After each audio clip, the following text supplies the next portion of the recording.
Hello viewers from Islamabad. Tensions between India and Pakistan are still running high. There is a lot of media hype, frenzy, calls for teaching Pakistan a lesson. Pakistan on its part has been demanding a proof of its possible involvement in the Pahalgam terrorist incident on April the 22nd. But despite that, the media in particular has been quite aggressive as far as taking action against Pakistan is concerned. And the Indian Prime Minister Narendra Modi has also reportedly given a so-called free hand, freedom of action to the armed forces of India, and this has also then raised political temperatures on both sides, and the Pakistani armed forces also find themselves in a state of high alert to respond to any possible military kinetic action by the Indian forces. And this is an extremely volatile situation. It has triggered anxiety also in Islamabad.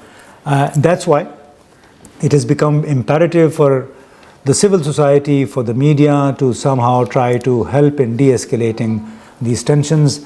That's why I decided to speak to Mr. O.P.Shah in New Delhi. He heads the Center for Peace and Prosperity and is greatly invested in the peace process. He's an ardent advocate of peace between India and Pakistan, because his primary belief is that whenever war breaks out, whenever tensions run high, then the ultimate sufferer, the victim, is not only the truth but also the teeming millions in both countries who live below the poverty line, who are working as bonded slaves, bonded labor in both countries. So this is what Mr. O.P.Shah believes, that in times of conflict, people, the poor people in both countries suffer.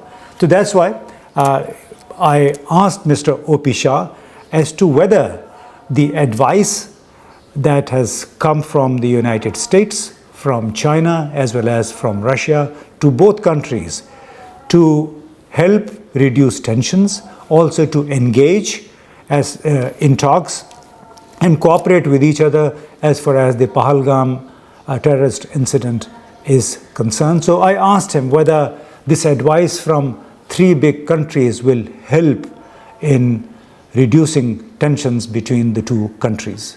Both civil society as well as media need to play a meaningful and effective role at this juncture. If they don't, then they are failing the society.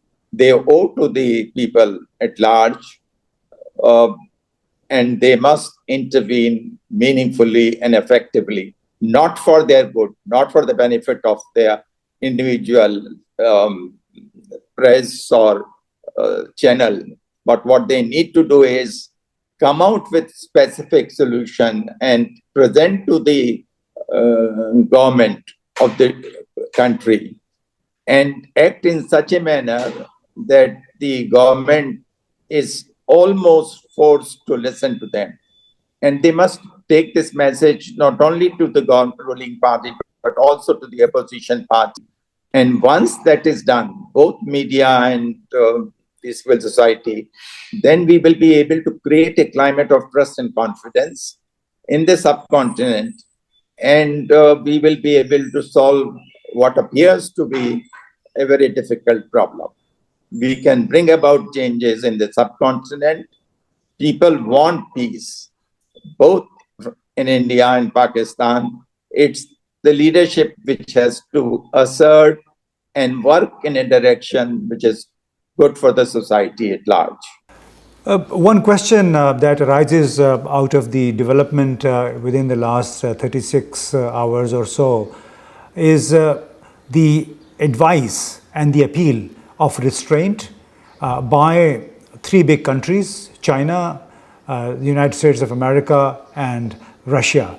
So do you think these appeals can help in reducing tensions and can nudge leaders both in India and Pakistan into engagement, as has been advised by the Foreign Secretary of the United States, and also join hands in the investigation of the Pahalgam incident.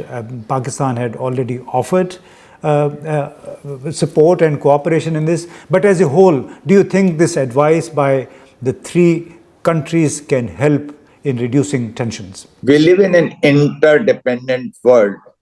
No one can ignore the advice of other countries completely.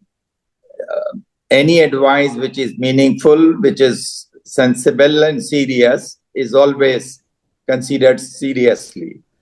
I have no doubt about it that the advice coming from important people would have some impact, provided it is rendered honestly, sincerely, and with the sole objective of bringing about international peace. Thank you very much, Mr. O.P.Shah.